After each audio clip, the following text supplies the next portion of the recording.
one of two types of people. Either you had Valentine's Day all figured out 2 months ago, or it's the week of Valentine's Day and you have yet to even think about it. This has to do with your love language. Gary Chapman developed the idea of the 5 love languages. These are gifts, words of affirmation, quality time, acts of service, and physical touch. Knowing your love language and the love language of those around you helps you guys communicate so much better because you can show love and receive love in the way that works best for each of you individually. For example, my love language is quality time.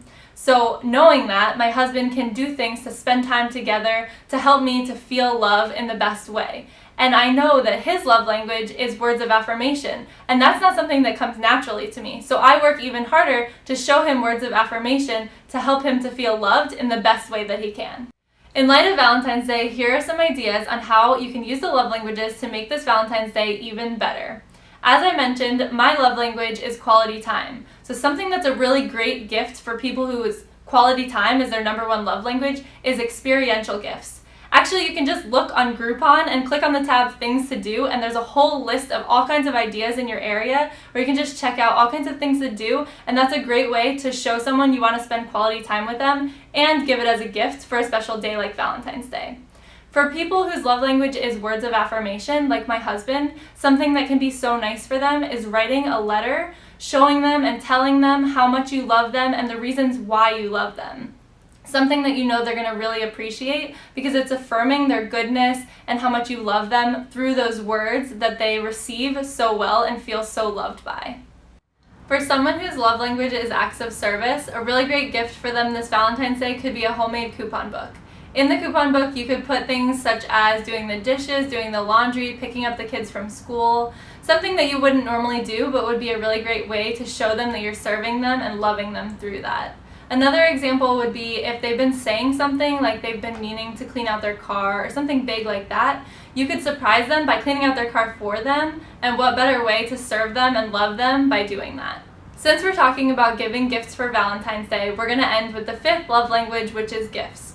For someone whose main love language is gifts and that's how they feel loved, this is going to be an easier task for you. But someone whose gifts is low on their love language, like me, gifts is not something that I really pay attention to or connect with very well, you can still make this gift really meaningful. For example, flowers, just a gift of flowers wouldn't necessarily mean too much to me. But my husband knows that I love watering plants, watching them grow, seeing life come to them, and watching them bloom. And so he got me a gift of flowers, but he intentionally got me tulips that were closed and hadn't bloomed yet. And when he gave them to me, he told me, I got you these tulips that were still closed because I know that you love to watch things grow, so you could water them and see them bloom over time.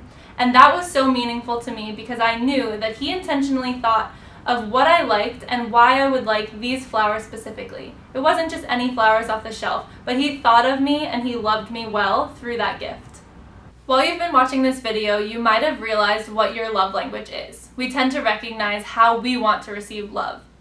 And one thing I've realized from working with couples that I've seen over and over again with so many different people is that we tend to love our significant other in the way that we want to receive love. So this is where a lot of miscommunication comes in. People are trying to love the other person, but the other person is feeling not so loved. And this is where the love languages come in. When we love each other in the way that they want to and best receive love, then we feel that love. And it also makes you do a lot less work. You don't have to do a million things. You just have to love them in the way that they best receive love.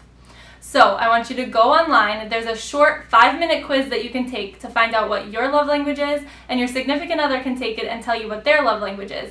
And this can help you guys to have the best Valentine's Day yet, because you're going to know how to love them in the way that they best receive love.